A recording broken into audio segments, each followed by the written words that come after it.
아브라함의 아들 이삭의 족보는 이러하니라.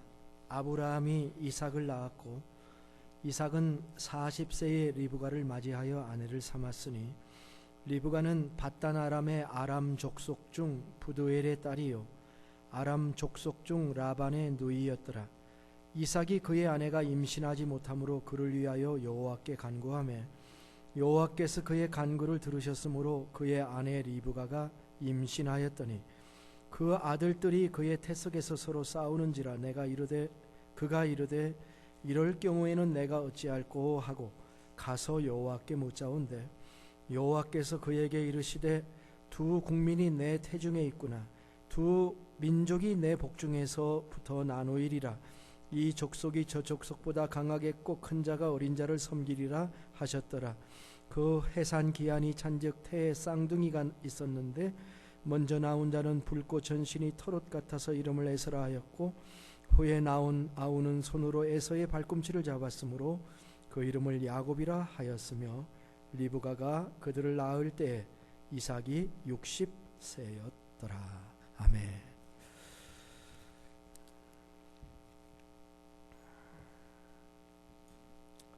오늘부터는 이삭에 대한 얘기죠. 창세기가 크게 두 부분으로 나눠지는데 1장부터 11장까지와 12장부터 50장까지가 나눠지는데 12장부터 50장의 그 내용은 그 아브라함, 이삭, 야곱, 요셉 이 네 명의 족장에 대한 이야기를 기록하고 있습니다.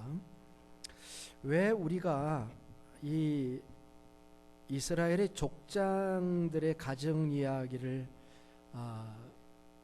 성경으로부터 배워야 하는지 이렇게 궁금해하시는 분들이 있어요. 옛날에 우리 아버님도 그랬어요. 한국사도 모르면서 성경 역사는 그렇게 파느냐? 우리가 이 모든 것을 배우는 이유는 하나님을 배우기 위함인 것이죠. 하나님께서 그 역사 가운데서 나타나셨기 때문에 그런 거죠. 역사의 흐름 속에서 나타나는 하나님을 배우기 위해서. 그렇기 때문에 인류 초기의 역사는 단순한 역사가 아니고 하나님을 배울 수 있는 그런 역사가 되기 때문에 우리는 이 말씀을 중요시 여길 수밖에 없습니다. 우리는 아담에게서 하와에게서 그리고 에녹과 노아에게서 그리고 아브라함의 4대 계보를 통해서 하나님을 배웁니다. 일상사 속에서 이 평생을 살아가는 가정들의 보통의 삶, 누구나 다 경험하는 삶의 이야기 속에서 우리는 하나님을 배우게 되는 것입니다. 이들 한 사람 한 사람은 하나의 인간이지만 어떻게 보면은 대표적인 존재들이라고도 볼 수가 있습니다.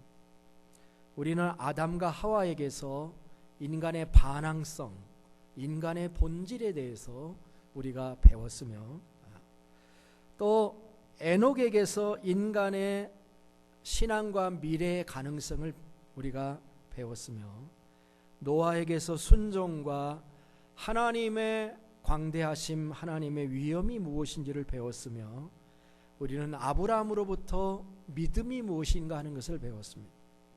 이제 우리는 또한 아브라함의 아들 이삭의 가정을 통해서 귀중한 교훈을 배우고자 하는 것입니다. 이미 읽어봤지만 오늘의 이야기는 리브가의 불임 이야기로부터 시작이 됩니다. 자, 질문합니다. 지난 시간에 연결입니다. 이삭은 몇 살에 결혼을 했습니까? 나이 40에 결혼을 했죠. 20절에 나와 있습니다. 40세에 결혼을 했다. 근데 이 가정에 하나의 문제가 있었습니다. 그 문제가 뭐죠? 자식이 없다는 것이 문제였죠. 임신을 하지 못했습니다. 21절에 나와 있습니다. 늦은 결혼 때문인지 어떤 문제 때문인지 불임의 문제가 생겼습니다. 시어머니 사라하고 똑같은 문제예요. 같은 문제가 리브가에게도 생긴 거죠. 저는 이것을 보면서 이런 말이 탁 떠오르더라고요. 참 세상에 쉬운 게 하나도 없다. 다른 사람에게는 참 쉬워요. 이스마엘은 12아들도 낳고 아브라함의 다른 자녀들도 애들을 쑥쑥쑥 낳는데, 쑥 낳나요? 왜 이 선택받은 아브라함의 가정은, 아브라함도 그렇게 고생을 하더니 이삭도 자녀 하나 낳기가 이렇게 어려운지. 사라는 아들을 낳는데 25년이 걸렸고, 이 가정은 얼마나 걸릴까요? 아직 답하지 마세요. 당연히 이삭이 하나님께 기도하겠죠. 기도했다고 기록이 되어 있습니다. 그런데 하나님은 쉽게 들어주시지를 않습니다. 21절은 아주 간단하게 써놓기는 했어요. 이삭이 그의 아내가 임신하지 못함으로 그를 위하여 여호와께 간구하매 여호와께서 그의 간구를 들으셨으므로 그의 아내 리브가가 임신하였더니, 말은 아주 쉽게 써놨어요. 그런데 하나님이 실제 응답해 주신 것은 언제예요? 우리 마지막 구절 26절에 답이 있죠. 리브가가 그들을 낳을 때 이삭이 60세였더라. 하나님이 기도의 응답을 쉽게 해주시지 않으셨어요. 사라는 25년이나, 네 시어머니는 25년이나 걸렸어, 너도 좀 고생 좀 해봐. 하나님이 그러신 걸까요? 20년이나 걸리게 하셨어요. 그 대신 보너스가 하나 있었어요. 둘을 주셨어요. 쌍둥이가 태어나게 됐습니다. 아마 긴 인내에 대한 하나님의 보너스 같은 것일까? 성경에 나오는 첫 쌍둥이의 모습일까? 질문들을 해봅니다. 어쨌든 하나님은 이렇게 20년이나 기다린 가정에게 큰 기쁨을 부어주셨습니다. 여기에서 팁 하나. 그렇습니다. 하나님은 절대로 쉬운 하나님이 아니시고, 특별히 자신이 선택한 백성들에게는 하나님이 쉬운 하나님이 아니시구나. 훈련하시는 분이십니다. 혹독하다 싶을 정도로 연단하시는 하나님이셔요. 하나님은 축복을 콱 부어주실 수 있는 하나님이지만 그 축복을 감당할 만한 인격을 먼저 만들으시는 하나님이셔요. 그렇지 않으면 줘봐야 소용없어요. 이것이 하나님의 사랑이라는 것을 우리는 알아야 됩니다. 쉽게 기도 응답을 하지 않으시는 것은 세상을 의지하지 말아라, 눈에 보이는 것 의지하지 말아라, 하나님의 어미하신 다루심이다, 이렇게 목수가 있습니다. 그러고 그 과정을 잘 인내한 자에게는 더 큰 기쁨을 부어주시는 분이신 것입니다. 사랑하는 성도 여러분, 우리도 가끔 그런 질문 하지 않습니까? 다른 사람은 잘도 사는데 나는 왜 이렇게 어려워요? 라고 하는 질문.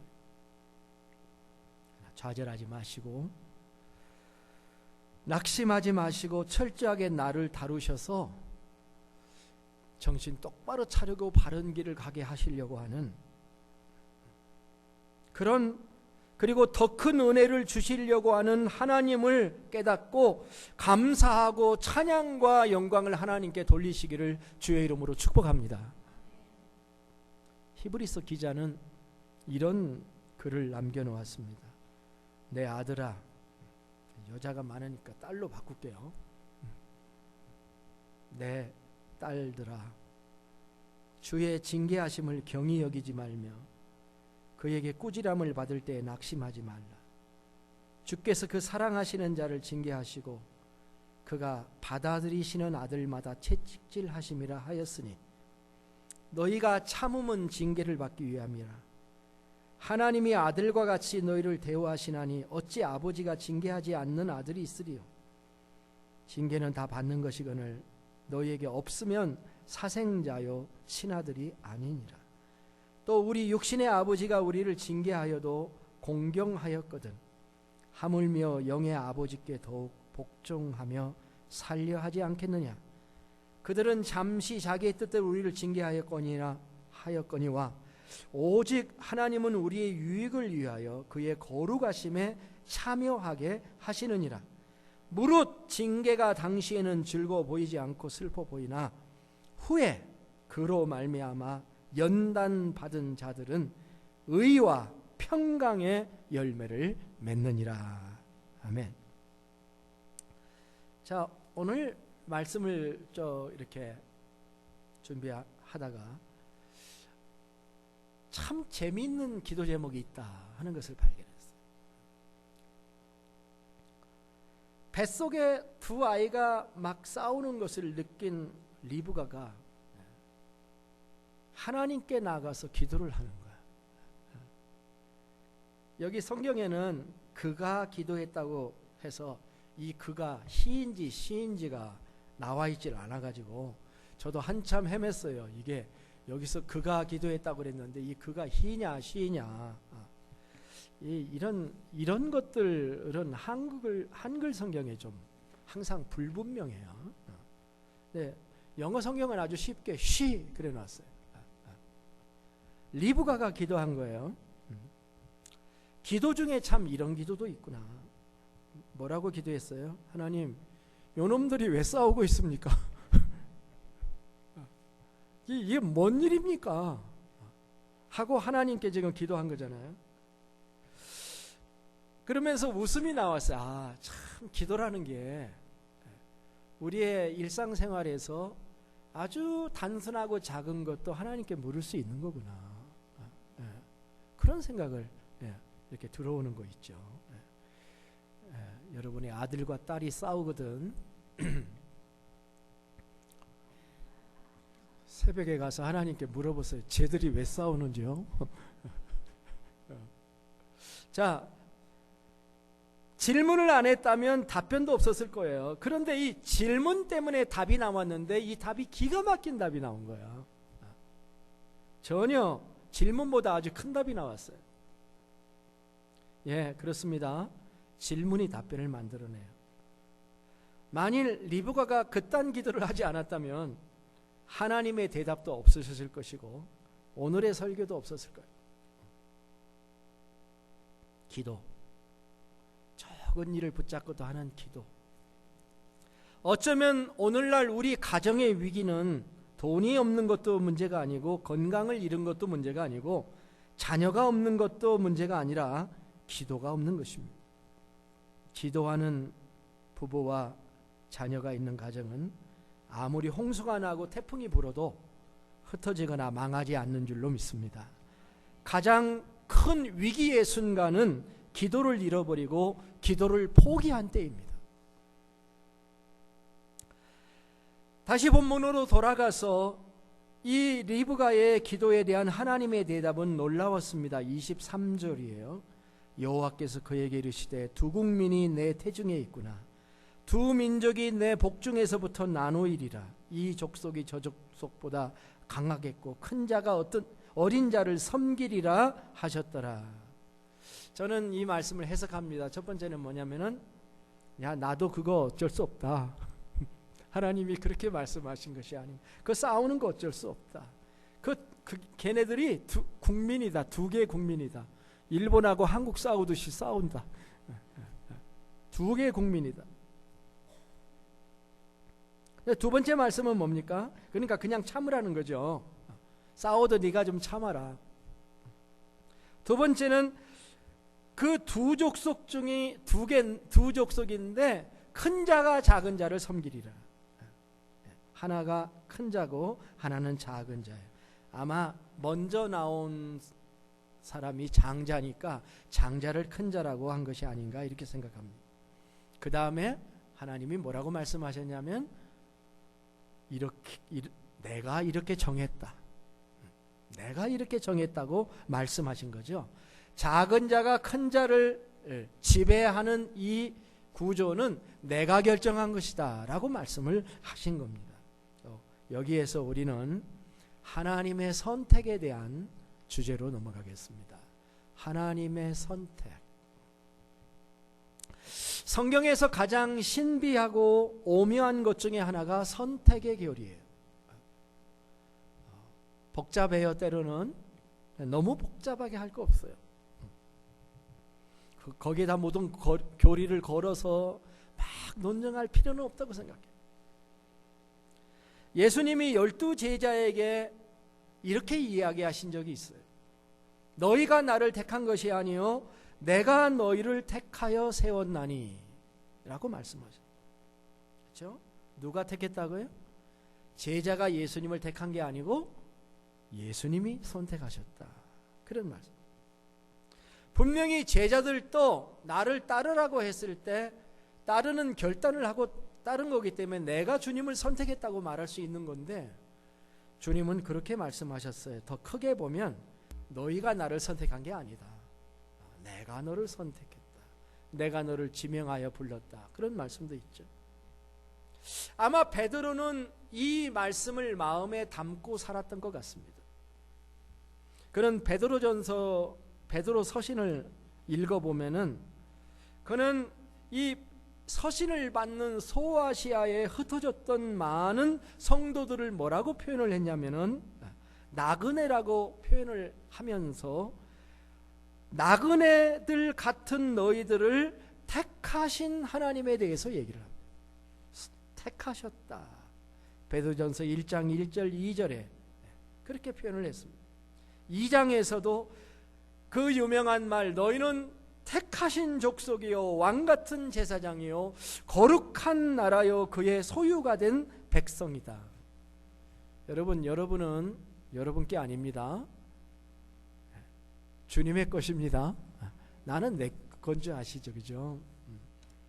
근데 성경은 너는 내 소유다 이렇게 말씀. 내가 선택한. 비록 이 땅에서 우리는 메이저리티가 아니라 마이너리티이라 할지라도 선택받은 자들이다. 그리스도인들이 초대교회에서 전부 다 마이너리티였어요. 그런데도 불구하고 이들은 강력한 선택을 받은 자라고 하는 의식을 가지고 살았습니다. 그는 바벨론에 있는 교회까지 함께 택하심을 받은 교회라고 베드로전서 5장 13절에 이 얘기를 합니다.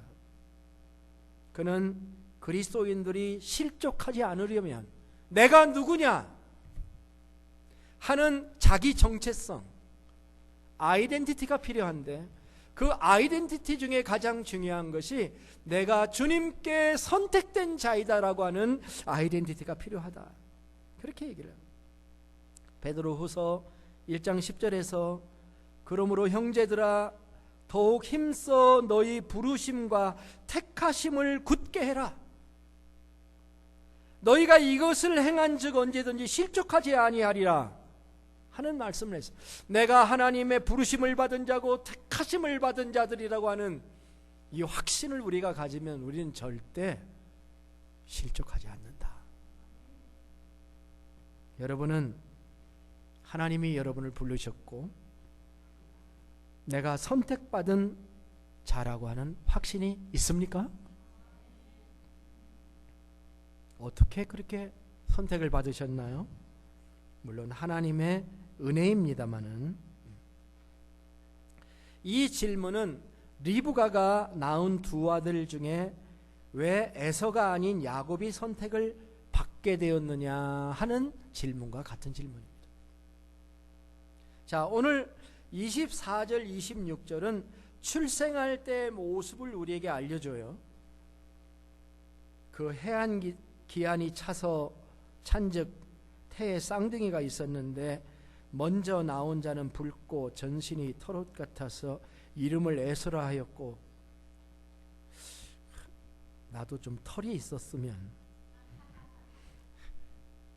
그 미국 사람들을 가끔 이렇게 좀 보면 특별히 야구 같은 거 할 때 이 투수나 타자들 나온 사람들 중에서 털이 아주, 저는 털이 157개밖에 없어요. 근데 막 이렇게 털 있는 모습을 보면은 한쪽으로는 저 사람 그래 자꾸 이제 제가 마음으로 컴프로마이즈를 어떻게 하냐면 쟤들은 아직 개화가 덜 된 사람들이야. 나는 더 진화된 사람이지. 이렇게 이제 갖다 말을 붙입니다만은 얼마나 멋진 에서가 털이 많은 아주 그 아브라함 링컨 보세요. 털이 쭉 좋지 않습니까? 에서가 그런 사람이었다는 거예요. 그런데 아우는 손으로 에서의 발꿈치를 잡았으므로 그 이름을 야곱이라 하였으니 리브가가 그들을 낳을 때 이삭이 60세였다. 이렇게 나오잖아요. 이 아우는 털이 별로 없었다, 그런 얘기를 하는 것입니다. 하나님께서 털이 싫으셔서 야곱을 선택하셨을까요? 그런 기준이 거기 나오지 않죠. 그건 너무나 단순한 설명이 되겠습니다. 자, 잠깐 야곱을 중단하고 지난 시간에 제가 요한복음 1장 12절 13절 얘기했던 것을 한번 다시 생각해 봅시다. 어떻게 하나님의 자녀가 되느냐. 우리 입장에서 보면은 내가 예수님을 영접해서 하나님의 자녀가 됐어요. 그죠? 요한복음 1장 12절에서 영접하는 자 곧은 영접하는 자 그 이름을 믿는 자, 이게 같은 거예요. 이퀄이에요. 영접했습니다. 그 이름을 믿었어요. 그래서 하나님의 자녀가 되는 권세를 받았어요. 여러분, 예수님 영접하셨죠? 예수님을 주와 그리스도로, 예수님을 주와 구세주로 영접해야만 하나님의 자녀가 돼요. 교회 다녀서 하나님 자녀가 되는 게 아니에요. 예수님을 영접해야 돼. 마음속에 예수님, 당신이 나의 주님이십니다. 왕이십니다. 왕보다 더 높은 게 주님이요, 왕자 한자에다 점을 하나 더 찍어야 주예요. 근데 주님이십니다. 저는 이제 앞으로 당신만이 내 주인이십니다. 이렇게 주님을 영접하면 하나님의 자녀가 되는 권세를 주셨는데 이게 보통 일이 아니라는 거예요. 13절 기억하셔야 되죠. 이는 혈통으로나 육정으로나 사람의 뜻으로 나지 아니하고 오직 하나님께로부터 난 자들이니라. 혈통, 브라드 라인이에요. 내추럴 디센트, 혈통이란 육정이나 사람의 뜻, human decision. 또 NIV 버전에서는 husband's will. 이 오늘 본문하고 연결하면 생각이 되는 거죠. husband은 이 이삭은 나중에 에서에게 축복을 주고 장자를 삼으려고 그랬죠. 그런데 그 뜻대로 안 됐어요. 그죠? husband's will로 되는 게 아니에요.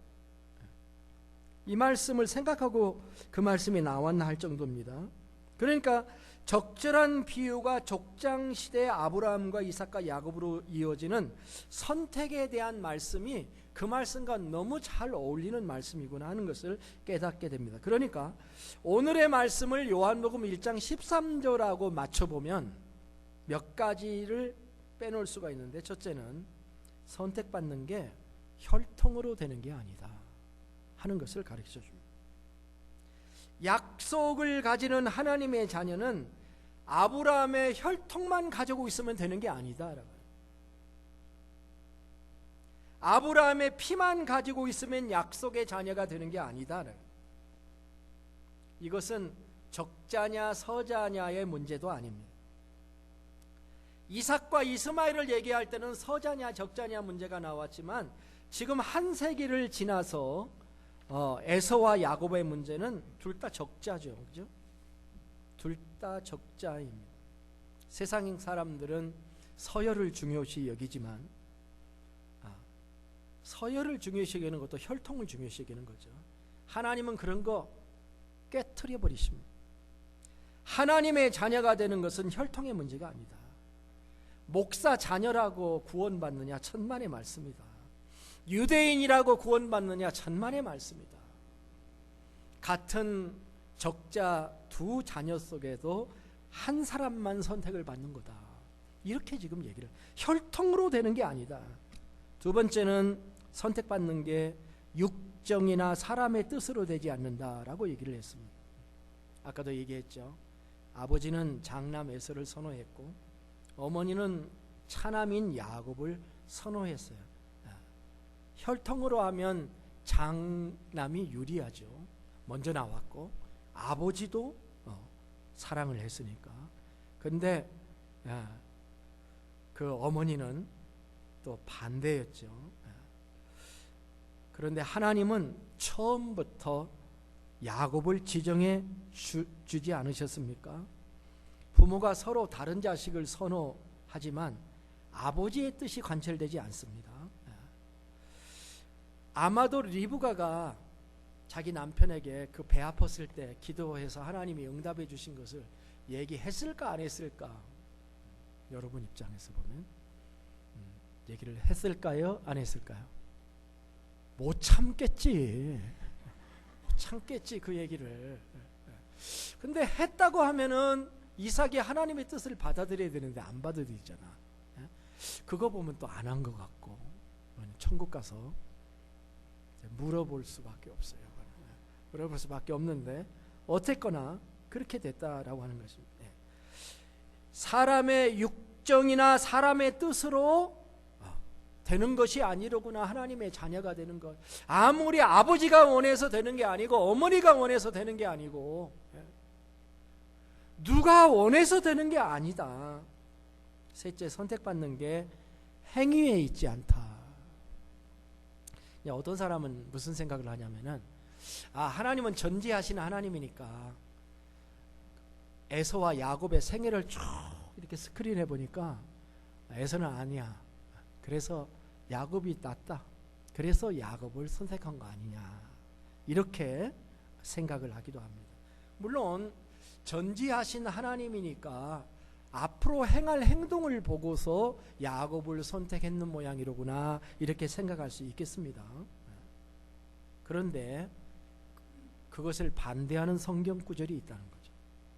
거기 어디냐면 로마서 9장 10절로부터 13절입니다. 한번 찾아보세요. 로마서 9장 10절로부터 13절.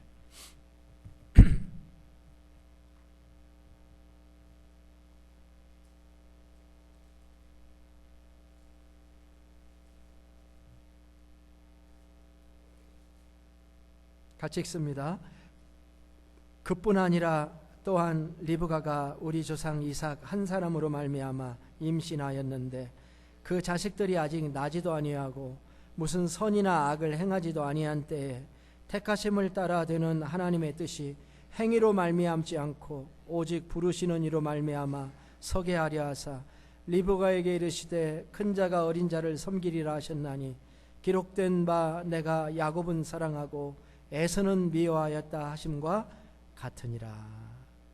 자, 분명히 사도 바울은 분명하게 얘기하죠. 행위에 의해서 선택한 것이 아니다. 자, 어때요? 우리가 가끔 이런 생각하죠. 우리가 우리 자신을 참 만족스럽지 않을 때가 많죠, 그죠? 저도 제 자신이 만족스럽지 않을 때가 많습니다. 아마 여러분도 그렇지 않겠나 이렇게 생각을 해봅니다. 나같이 못난 놈을 어떻게 하나님께서 선택하셔서 목사를 삼으셨는가, 이게 이해가 되지 않을 때가 있어요. 하나님이 내 생애를 쫙 스크린해 보시고 내가 선하게 살 것 같으니까 나를 선택하셨다면 나는 자격이 없는 사람이에요. 근데 사도 바울이 지성이 있는 사람인데 아까 내가 던졌던 질문정도 모를 사람이 아니잖아요, 사도 바울이. 근데 사도 바울은 분명히 얘기를 합니다. 행위로 말미암지 않고, 어디서 많이 들어본 얘기 아닙니까? 우리의 구원이 행위로 말미암지 않는다는 말씀 어디 있죠? 에베소서 2장 9절에 있죠. 너희가 그의 은혜를 인해서 믿음으로 말미암아 구원을 얻었지 이것이 너에게서 난 게 아니고 하나님의 선물인데 행위로 말미암지 않은 것이다. 분명하게 기록되어 있죠. 하나님의 선택은, 이 리브가 사건을 얘기하면서 사도 바울은 분명히 얘기하기를 선택받는 것은 행위에 있지 않다. 이게 좋습니까? 나쁩니까? 우리한테는 참 좋은 것입니다. 여러분, 자신에 대해 실망하십니까? 여러분의 행위가 스스로에게 마땅치 않다고 생각하십니까? 그래도 하나님이 여러분을 선택하실 수 있습니다. 하나님의 선택이 그런 것입니다. 행위로 말미암지 않는다라고 말씀을 했습니다. 분명하게 얘기해요. 행위와 상관이 없다라고 얘기합니다. 아직 선이나 악을 행하기 전에 이미 결정된 것이라고 얘기합니다. 그러면서 이제 마지막 이 얘기가 가장 저는 참 좋습니다. 근데 사도 바울이 이 얘기를 하면서 마지막 9절 13절을 뭐라고 얘기하냐면은 내가 야곱은 사랑하고 에서는 미워하였다 기록된 바 내가 야곱은 사랑하고 에서는 미워하였다 하신과 같으니라. 무슨 말이야? 그게 기록이 되어 있어? 야곱을 사랑하고 에서는 미워했다고 기록이 되어 있어? 하고 창세기를 아무리 들여다봐도 창세기 안 나와요. 그러면 이건 어디서 나온 건가? 말라기서에 나옵니다. 말라기서에. 구약의 마지막 선지자 말라기. 말라기 선지자는 이삭의 두 아들에 대해서 말씀을 합니다. 자, 말라기서를 가봅시다. 말라기는 말자가 들어가 있죠. 구약의 마지막 책입니다. 마태복음 바로 앞에 있어요. 말라기는 마지막 사도이죠. 말라기가 뭐라고 얘기를 했냐면 1절은 이제 하나님이 이렇게 말씀하셨다 그 얘기고요. 2절을 보세요. 여호와께서 이르시되 내가 너희를 사랑하였노라 하나 너희는 이르기를 주께서 어떻게 우리를 사랑하셨다 하셨나이까 하는도다. 나 여호와가 말하노라 에서는 야곱의 형이 아니냐. 그러나 내가 야곱을 사랑하였고 에서는 미워하였으며 그의 산들을 황폐하게 하였고 그의 산업을 광야의 이리들에게 넘겼느니라. 이 말씀은 에서의 후예들에 대한 것을 포함하는 말씀이기 때문에 좀 많이 설명해야 되지만 우리는 거기까지 들어가지 말고 지금 오늘 말라기가 얘기하고 있는 포인트를 보기를 원합니다. 하나님이 말씀을 하셔요. 여호와께서 말라기를 통하여 하나님이 말씀하셨습니다. 내가 너희들을 정말 사랑했다라고 말씀하죠. 그런데 사람들이 갈등을 해요. 하나님이 우리를 사랑하신 거 맞아요? 하셨다면 왜 현실의 삶은 이렇게 갈등과 고민이 많게 된 것입니까? 하나님이 어떻게 우리를 사랑하셨습니까? 그랬더니 하나님이 야곱과 에서의 이야기를 하시는 겁니다. 내가 야곱을 사랑한 것처럼 너희를 사랑하여 선택한 것, 너희를 선택한 그것이 내가 너희를 사랑한 것이야.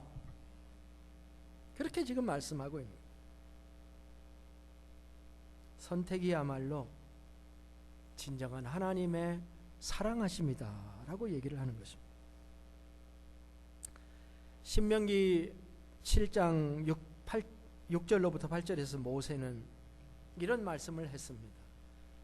너는 여호와 내 하나님의 성민이라. 내 하나님 여호와께서 지상 만민 중에서 너를 자기 기업의 백성으로 택하셨나니 여호와께서 너희를 기뻐하시고 너희를 택하심은 너희가 다른 민족보다 수요가 많기 때문이 아니니라. 너희는 오히려 모든 민족 중에 가장 적으니라. 많은 사람들은 위대하고 강한 민족을 하기 때문에 하나님이 이스라엘을 선택했다라고 생각을 하겠지만 하나님은 정반대예요. 너희들이 위대한 민족이기 때문에 선택한 게 아니라 반대다. 너희들이 아주 작기 때문에 가장 보잘것없는 민족이기 때문에 내가 선택했다 이렇게. 여호와께서 다만 너희를 사랑하심으로 말미암아 또는 너희의 조상들에게 하신 맹세를 지키려 하심으로 말미암아, 두 가지 말미암아가 나오는데 우리는 이 첫 번째 말미암아를 생각해. 너희를 사랑하심으로 말미암아,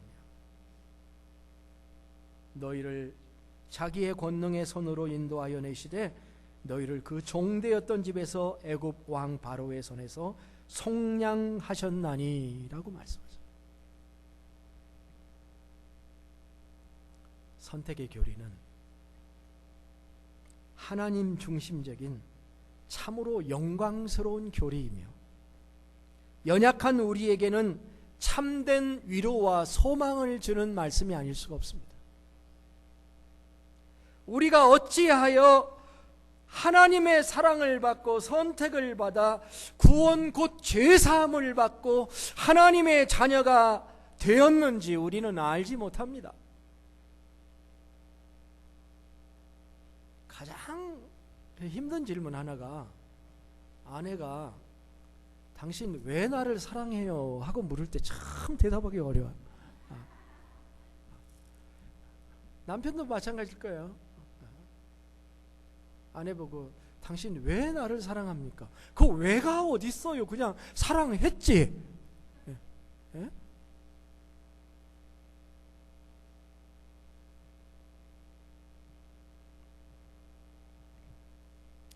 행위도 아니고 혈통도 아니고 오직 하나님의 은혜로 하나님이 선택하셔서 나를 사랑하셔서 선택하셨다니까요. 그냥 확 믿어버려요. 믿어버려요. 그리고 하나님께 영광 돌려야 될 줄로 믿습니다. 사랑의 이유를 묻는 것은 어리석은 일입니다. 다만 나를 사랑해 준 것에 대해서 감격할 따름이죠. 남자들은 이렇게 얘기해야 됩니다. 세상에 수많은 남자들이 있는데 나를 선택해 주셔서 너무 감사합니다. 여자들은 이렇게 얘기해 됩니다. 세상에 수많은 여자들이 그 많고 많은 여자 중에서 나를 선택해서 배우자로 삼아주신 것 감사합니다. 그리고 감격하며 살아야죠. 그죠? 예? 예. 왜 딴 사람 쳐다봐요? 그죠? 예. 그렇게 우리 신앙생활 해야 됩니다. 나 행위도 완전치 못하고 나 많이 부족하지만 어떤 이유인지 몰라도 하나님이 나를 사랑하셔서 나를 선택하시고 구원해 주신 하나님 감사합니다. 이 어찌 큰 은혜입니까? 하고 주님 앞에 참 감사와 영광을 돌리는 아름다운 백성들이 되시기를 주의 이름으로 축복합니다. 기도하겠습니다. 하나님, 오늘 우리는 하나님의 선택이 혈통이나 육정이나 사람의 의지대로 되지 아니하고 오직 하나님의 사랑으로 된 것이라는 진리를 배웠습니다. 이 말씀 감사합니다. 그리고 날 사랑해 주신 하나님의 은혜에 감격하면서 주님을 사랑하면서 내 평생 주님 곁에서 살겠습니다.